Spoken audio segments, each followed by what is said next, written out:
नमस्कार दोस्तों, मैं जितेंद्र द्विवेदी आपको शाह कराए चैनल पर आप सभी का स्वागत है। हम कल टॉपिक राज्यपाल को पढ़ रहे थे। हमने मध्य प्रदेश की पॉलिटी को पढ़ाना चालू किया था, जिसके अंतर्गत हमें राज्य की कार्यपालिका को हमने दो भागों में डिवाइड किया था। एक आपकी राजनीतिक कार्यपालिका, दूसरी प्रशासनिक कार्यपालिका। राजनीतिक कार्यपालिका को हमने अस्थायी कहा, क्योंकि उसमें राज्यपाल और मुख्यमंत्री और उसकी मंत्रिमंडल रहते हैं। और कार्यपालिका में वैसे तो राज्य की महाधिवक्ता भी रहते हैं, पर जब उस टॉपिक आएगा तो उसको वहां पढ़ेंगे। और एक होती है स्थायी। स्थायी क्यों कहा? क्योंकि उसमें प्रशासनिक अधिकारी होते हैं जो आप सिविल सर्विस के थ्रू पोस्टिंग होती है, ठीक। और फिर हमने वहां भी बताया कि जो राज्यपाल है वो नाम मात्र का है और समस्त शक्ति या वास्तविक शक्ति आपकी मुख्यमंत्री के पास होती है, ठीक। फिर हमने राज्य की विधायिका के बारे में केवल इतना बताया कि मध्य प्रदेश में विधानसभा है और विधान परिषद मध्य प्रदेश में नहीं है, तो हम केवल विधानसभा को ही पढ़ेंगे। फिर मध्य राज्य की न्यायपालिका को हमने बताया कि आपके उच्च न्यायालय है, खंडपीठ है और जिला कोर्ट वगैरह है। फिर हमने उसके बाद कार्यपालिका की परिभाषा बताई और राज्यपाल बताया कि राज्यपाल संविधान में कहाँ वर्णित है। तो राज्यपाल संविधान के भाग 6 में अनुच्छेद 152 से 237 के बीच में है। और जो राज्यपाल है वो भारत में उसकी दोहरी भूमिका है। दोहरी भूमिका कैसे? एक तो कार्यपालिका का संवैधानिक प्रमुख है और दूसरा केंद्र सरकार का प्रतिनिधि है, ठीक है ना। और इसे पद कहां से लिया गया है? ये पद आपका कनाडा से लिया गया है। और हमने नोट में एक चीज और आपको एक्स्ट्रा लिखाई थी कि अमेरिका में जो राज्यपाल होता है उसकी नियुक्ति निर्वाचन से होती, वोटिंग होती है, और भारत में केंद्र सरकार द्वारा नियुक्त करते हैं। इसके बाद हमने कुछ महत्वपूर्ण अनुच्छेद की हेडिंग डला के आपको 152 अनुच्छेद बताया। इसमें राज्य की परिभाषा है। अनुच्छेद 153 में यह बताया कि देश के प्रत्येक राज्य में राज्यपाल का पद होगा, ठीक। और फिर हमने एक आपको नोट में 7वां संविधान संशोधन 1956 की भी चर्चा की और उसमें हमने वो तीनों बिंदुओं पर बताया कि अब जो अभी तक राज्य प्रमुख का पद होता था उसके स्थान पर आप राज्यपाल का पद यूज होगा या उसका नाम यूज होगा, मतलब राज्य प्रमुख का पद समाप्त हो जाएगा। और जो भारत ABCD इसमें बटा हुआ था, श्रेणियों में डिवाइड था, उसको भी समाप्त किया गया और एक व्यक्ति एक से अधिक राज्यों का राज्यपाल नियुक्त हो सकता है। जहां तक हमने कल पढ़ाया था। आज हमें उसी महत्वपूर्ण अनुच्छेद के तहत अनुच्छेद 154 पढ़ना है और हेडिंग डालेंगे अनुच्छेद 154। अनुच्छेद 154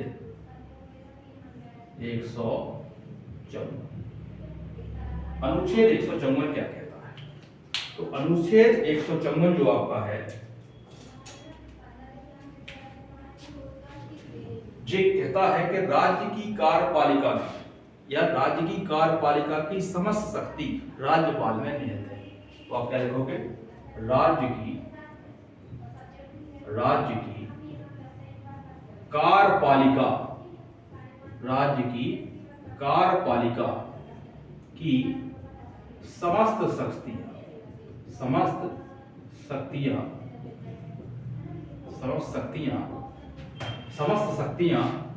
राज्यपाल में निहित है। समस्त शक्तियां राज्यपाल में निहित है, ठीक है। या आप इसको ऐसा भी कह सकते हैं कि राज्यपाल इन शक्तियों का उपयोग स्वयं करे या अपने अधीनस्थ कर्मचारियों से करवा सकता है। चाहो तो लिख सकते हो आप कि राज्यपाल अपनी शक्तियों का प्रयोग को या क्रियान्वयन स्वयं या अधीनस्थ कर्मचारियों के द्वारा कराता है। अधीनस्थ कर्मचारी द्वारा, ठीक है, जो भी आपको सहूलियत हो। यानी 154 में कुल मिलाकर राज्यपाल की शक्तियां की बात की गई है। क्लियर? अब अनुच्छेद देखेंगे आप 153 पर इसके पहले आप दो पॉइंट यहां लिखेंगे नोट में। पूछा जाता है कि राज्य की राजनीतिक प्रमुख कौन होता है और प्रशासनिक प्रमुख कौन होता है राज्य का। तो ये दो आप नोट में लिखेंगे। क्या लिखोगे आप? नोट डालें इसके, यहां पे लिख लिया। इसके बाद क्या डालोगे आप? नोट में ये दो क्वेश्चन है, फैक्ट के रूप में ध्यान रखना है आपको कि राज्य का राजनीतिक प्रमुख और राज्य का प्रशासनिक प्रमुख, ये दो कौन कौन होते हैं। तो आप नोट लिखेंगे यहां, क्या लिखोगे, नोट, नोट लिखोगे। नोट में क्या लिखोगे, पहला पॉइंट, राज्य का राजनीतिक प्रमुख, राज्य का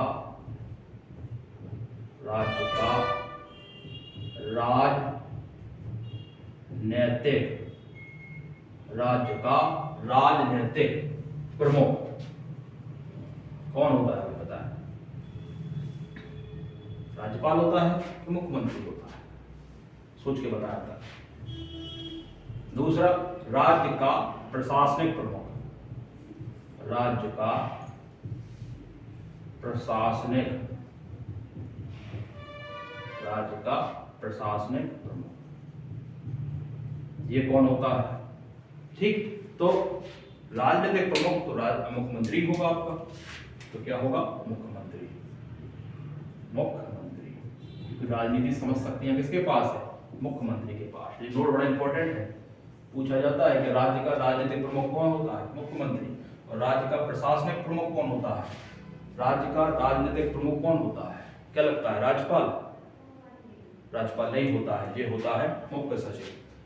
प्रशासनिक अधिकारी, तो एक लाइन भूल गया, राज्य का प्रशासनिक अधिकारी या राज्य का सर्वोच्च प्रशासनिक अधिकारी, थोड़ा सा गलत लिखा है, आप इसको ऐसा लिखें, राज्य का सर्वोच्च प्रशासनिक अधिकारी, राज्य का सर्वोच्च प्रशासनिक अधिकारी, ये होता है आपका मुख्य सचिव। कौन होता है, मुख्य सचिव। ठीक, ये थोड़ा सा वहां गलत लिखा गया है। तो राज्य का राजनीतिक प्रमुख मुख्यमंत्री और राज्य का सर्वोच्च प्रशासनिक अधिकारी जो होता है वो आपका मुख्य सचिव होता है।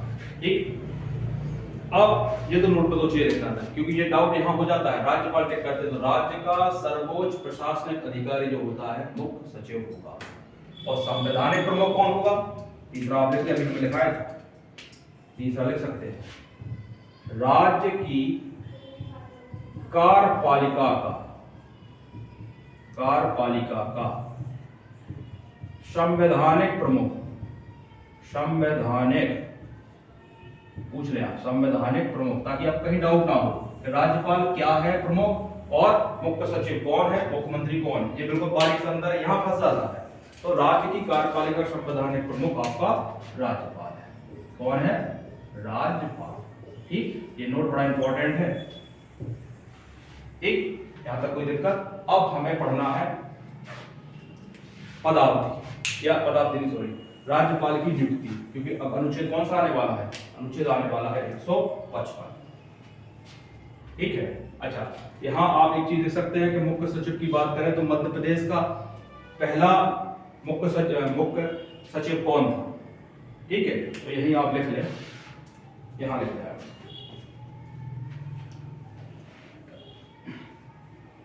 सचिव की जगह इसने मध्य प्रदेश का प्रथम कौन, मुख्य सचिव कौन था, श्री H.S. कामत। ठीक, ये तो हो गया प्रथम। यही लिख लें वर्तमान कौन, और वर्तमान डेटा आप लोग करंट से मिलाते हैं, श्री इकबाल सिंह बैस, श्री इकबाल सिंह बैस। ठीक, मध्य प्रदेश का प्रथम श्री H.S. कामत और वर्तमान में श्री इकबाल सिंह बैस। ये दो चीजें आपको फैक्ट के रूप में ध्यान रखना। अब अगला अनुच्छेद आपका पड़ता है 155, तो लिखिए आप अनुच्छेद 155, यानी राज्यपाल की नियुक्ति। चाहो तो हेडिंग नियुक्ति डाल ले या अनुच्छेद 155 डाल ले, यहां तक कोई दिक्कत।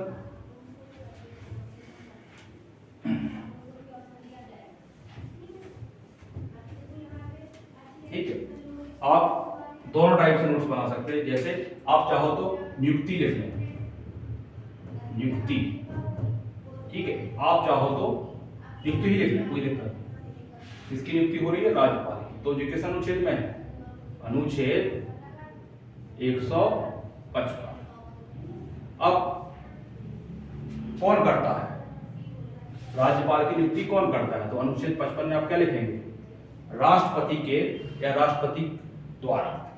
क्या लिखोगे आप? राष्ट्रपति द्वारा। कौन करता है राज्यपाल की नियुक्ति? राष्ट्रपति। राष्ट्रपति द्वारा। अच्छा, क्या राष्ट्रपति की मर्जी में आया और उन्होंने राज्यपाल को नियुक्त कर दिया? नहीं, मंत्रिमंडल की सलाह से, मंत्रिमंडल की अनुशंसा से। कौन सा मंत्रिमंडल? केंद्रीय मंत्रिमंडल, केंद्रीय मंत्रिमंडल की अनुशंसा ये जो ध्यान रखना कि नियुक्ति तो राष्ट्रपति ही करता है, परंतु आपके मंत्रिमंडल की अनुशंसा पर। ठीक, यहां तक क्लियर? अब आप नियुक्ति है ना, अब ये तो हो गया क्या? नियुक्ति भी हो गई, शक्ति भी हो गई, और कहां राज्यपाल का पद का वर्णन है या उल्लेख है वो भी हो गया है। अब हमें देखना है कुछ चीजें नोट से। फिर से नोट है, नोट में क्या है? कुछ समितियां बनी थी राज्यपाल से संबंधित, या केंद्र और राज्य के संबंध में कुछ समितियां बनी थी जो राज्यपाल से संबंधित है। जैसे शीतलवाड़ समिति, आपकी सहरिया समिति, ठीक है ना, और आपकी पुंछ आयोग। तो आपको इनके बारे में डिटेल नहीं पढ़ना है, बस आपको इतना ध्यान रखना है शीतलवाड़ समिति कब बनी और ये किससे संबंधित है, राज्यपाल से है कि नहीं। ठीक, तो आप नोट लिखें उस समिति। 155 तक तो क्लियर है ना? अब लिखें आप नोट में लिखना है आपको कुछ समितियां जो किससे संबंधित है, जो आपकी राज्यपाल से संबंधित। तो पहली समिति जो बनी थी वो बनी थी शीतलवाड़ समिति। आप लिख लें शीतलवाड़ समिति। ठीक है, और ये कब बनी थी? 1966 से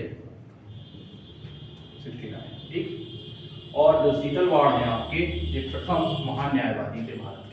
तो चाहो तो एक्स्ट्रा फैक्ट है, प्रथम महान न्यायवादी थे। तो आप तभी तो समिति का नाम लिखें। दूसरी समिति जो थी वो बनी थी आपकी राजमन्नार आयोग। दूसरी समिति कौन सी थी? राजमन्नार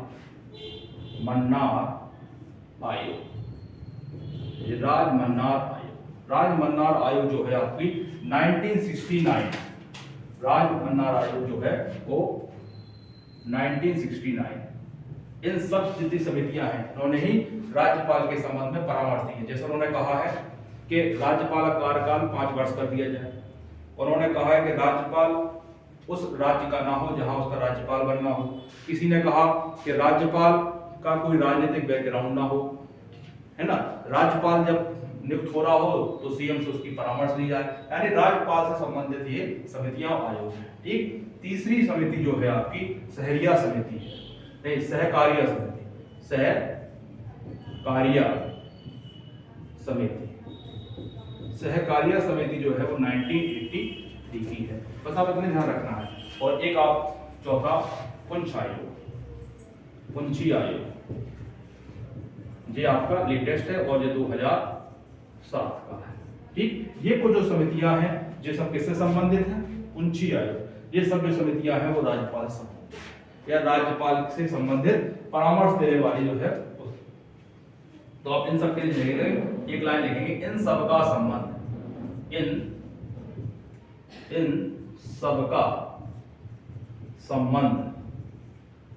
राज्यपाल से है।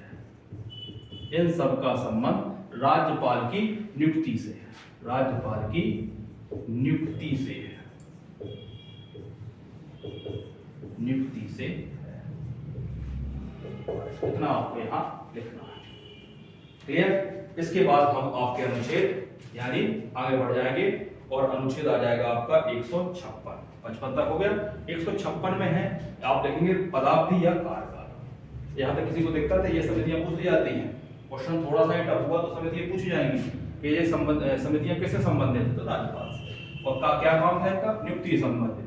अब उसकी डिटेलिंग नहीं आएगी, ये पॉलिटी का हिस्सा है। ठीक है, और ये आप इंडियन पॉलिटी में वैसे भी पढ़ते हैं। अब आप लिखेंगे अगली हेडिंग पदावधि या कार्यकाल। क्या लिखेंगे आप? कार्यकाल लिखना चाहते हैं, कार्यकाल, इसी को लोग पदावधि, पदावधि भी लोग कहते हैं, पदावधि, जो भी आपको आसान पड़े, पर जानते दोनों रहेंगे, पर जानते आप दोनों रहेंगे। ठीक। अब क्वेश्चन अनुच्छेद में है अनुच्छेद 156। ठीक, 55 तक हो चुका था, अब अनुच्छेद 156। तो क्या है कार्यकाल? राज्यपाल का क्या पदावधि? तो लिखेंगे तो राज्यपाल का सामान्यतः कार्यकाल है 5 वर्ष का है, या राष्ट्रपति के प्रसाद पर्यंत। तो लिखेंगे आप 5 वर्ष या 5 वर्ष, या ना लिखेंगे, या फिर तो ऑप्शन हो जाएगा राष्ट्रपति के प्रसाद पर्यंत, यानी जब तक राष्ट्रपति की मर्जी हो। क्लियर? और क्या क्या है अनुच्छेद 156 में? तो राज्यपाल को हटाना, स्थानांतरण करना, ये सब कौन करेगा? ये भी आपका हटाना होगा, स्थानांतरण हुआ, ये सब कौन का काम है? ये सब जो है वो राष्ट्रपति ही करेगा। और ये किस अनुच्छेद में बात हो रही है? अनुच्छेद 156 में। ठीक है। अब राज्यपाल अपना त्याग पत्र किसको देगा? ये भी राष्ट्रपति को देगा। और ये अनुच्छेद राज्यपाल अपना त्याग पत्र किसको देगा? राष्ट्रपति को। ये सब अनुच्छेद 156 में है। ठीक। अब जब राष्ट्रपति मतलब राज्यपाल अपने पद पर नहीं है, तो उस समय कौन जिम्मेदारी लेगा? तो उसकी जब पद रिक्त होगा, तो उसके पद को जो जज होगा, हाई कोर्ट का जज होगा, वो क्या बनेगा? कार्यवाहक, या उसकी कार्यवाही संभालेगा जब तक नया राज्यपाल नहीं आता है। तो राज्यपाल, ऐसा माने राज्यपाल का पद रिक्त होने पर, लिखोगे आप राज्यपाल का पद रिक्त होने पर हाई कोर्ट के न्यायाधीश कार्यभार संभालेंगे। ठीक है। कब तक संभालेंगे? जब तक नया राज्यपाल नहीं आता। एक नोट और आप यहाँ लिखें। ये क्या नोट लिखेंगे? राज्यपाल अपने पद पर कब तक रहता है? जब तक कि उसका उत्तराधिकारी ना आ जाए, यानी जब तक दूसरा राज्यपाल ज्वाइन ना कर ले। ये कब की स्थिति है? इमरजेंसी की स्थिति, मान लो वो है नहीं, तब हाई कोर्ट के जज क्या करेंगे? उसके कार्यभार को संभालेंगे। अब पर राज्यपाल अपने पद पर कब तक रह सकता है? जब तक कि उसका उत्तराधिकारी ना आए। तो एक नोट में लिख लें आप, राज्यपाल अपने पद पर तब तक रह सकता है,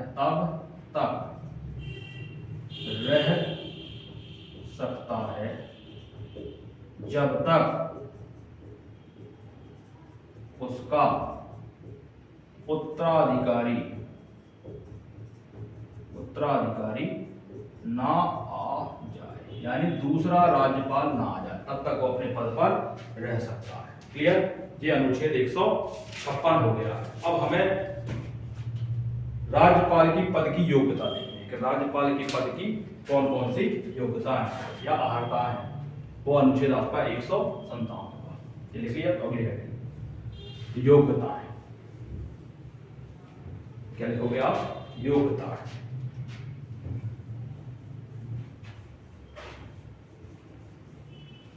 और वो आपके अनुच्छेद 157 में 157 क्या?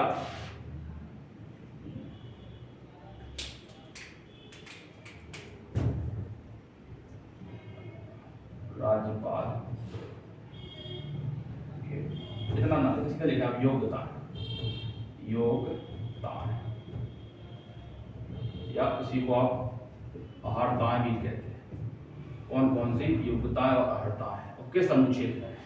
तो अनुच्छेद आपका 157 यानी राज्यपाल के पद की जो योग्यताएं और जो अर्हताएं हैं वो किस अनुच्छेद में है, अनुच्छेद 157 में है। और क्या योग्यताएं हैं वो आप लिखें पहले कि उसको भारत का नागरिक होना चाहिए। पहली तो योग्यता ही है, भारत का नागरिक होना चाहिए, और दूसरा उसको 35 वर्ष की आयु को पूर्ण कर चुका। तो आपको लिखना है। तो पहला है भारत का नागरिक होना चाहिए, भारत का नागरिक, भारत का नागरिक होना चाहिए।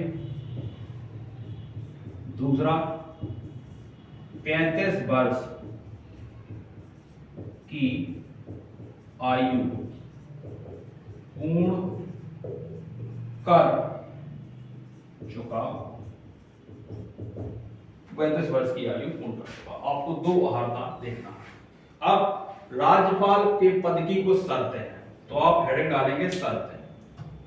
क्या डालोगे आप? हेडिंग डालोगे शर्तें। राज्यपाल के पद की शर्तें या सीधा शर्त लिखेंगे। वो अनुच्छेद 158 है। क्या लिखोगे?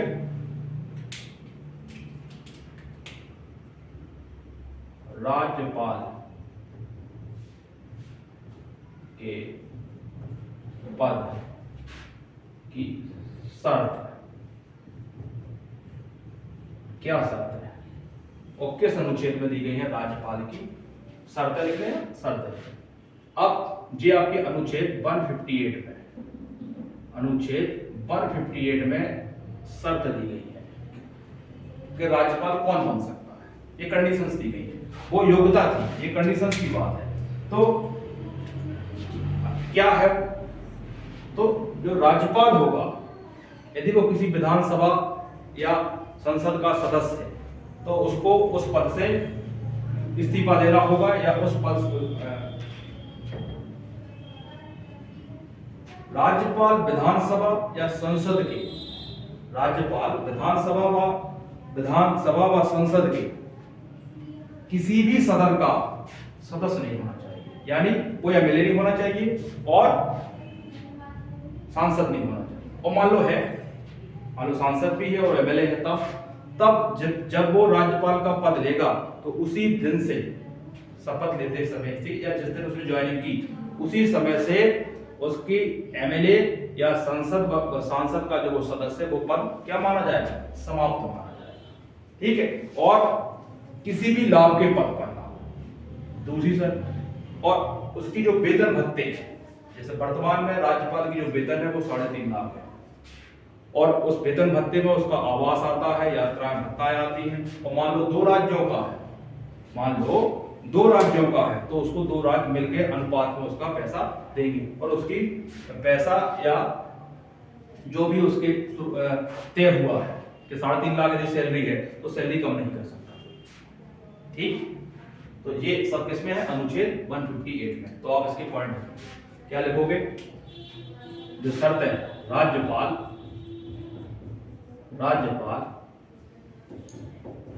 विधानसभा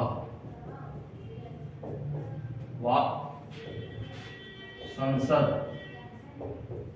का सदस्य नहीं होना चाहिए।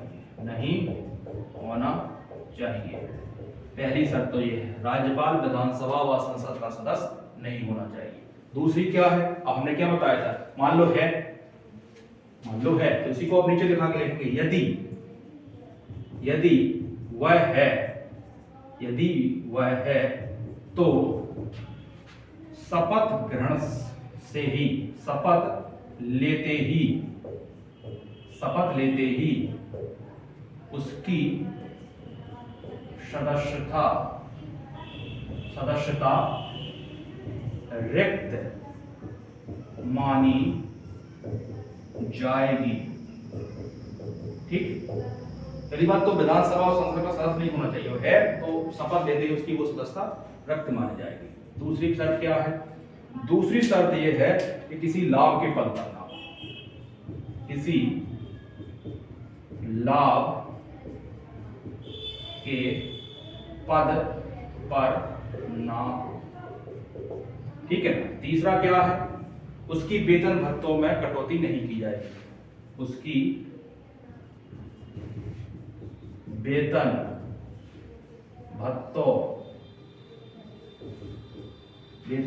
भत्तों में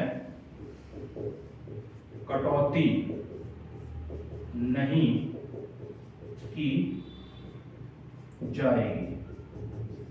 ठीक है, यहां एक नोट में लिख लें, वेतन कितनी है, वेतन है 3.5 लाख। ठीक है, अब ये भत्तों की बात क्या होगी, वेतन भत्तों में आता है आवास और उसकी यात्राएं। ठीक है ना,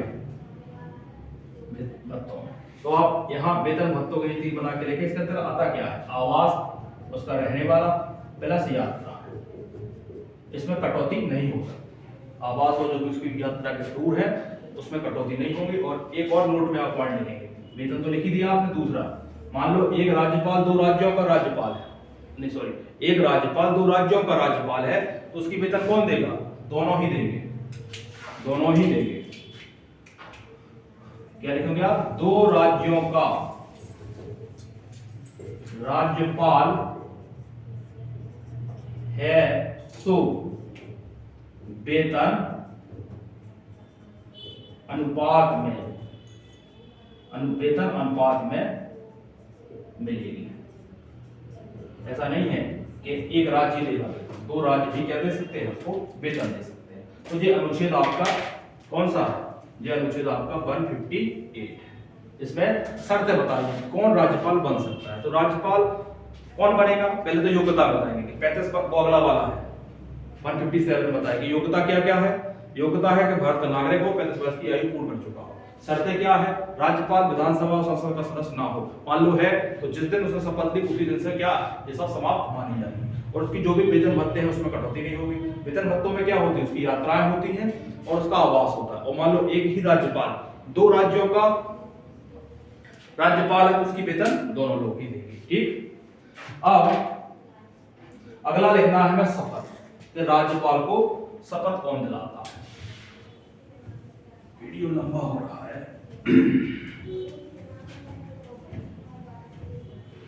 ठीक, तो 2-3 अनुच्छेद और बचे हैं, वो भी आप लिख लो। तो क्या लिखोगे आप, शपथ राज्यपाल को शपथ किस अनुच्छेद में। तो आप इधर 158 तक पढ़ चुके हैं, तो आप अगला है 159, ये आर्टिकल है। तो 159 में राज्यपाल को शपथ का प्रावधान किया। तो राज्यपाल को शपथ कौन दिलाता है, राष्ट्रपति नहीं, supreme chief justice of high court. और मान लो हाई कोर्ट ना हो तो फिर वरिष्ठतम। ठीक है, तो क्या लिखोगे आप, राज्यपाल की जो शपथ है वो कौन दिलाता है, chief justice of high court. तो आप सीधा भी लिख सकते हो chief justice of high court. ठीक है, ये ध्यान रखना है, राष्ट्रपति शपथ नहीं दिलाता है, शपथ दिलाता है हाई कोर्ट का मुख्य न्यायाधीश। ना हो तो फिर, या मान लो ये नहीं है तो वरिष्ठतम, जो भी सीनियर होगा, वरिष्ठतम न्यायाधीश,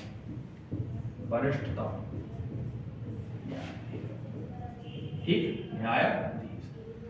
ये हो गया आपका शपथ। क्लियर, इसको आप देख लें। 2 अनुच्छेद और बचे हैं। अनुच्छेद महत्वपूर्ण अनुच्छेदों में 161 है और एक आपका 163 है। 2 वाले लिखने आप,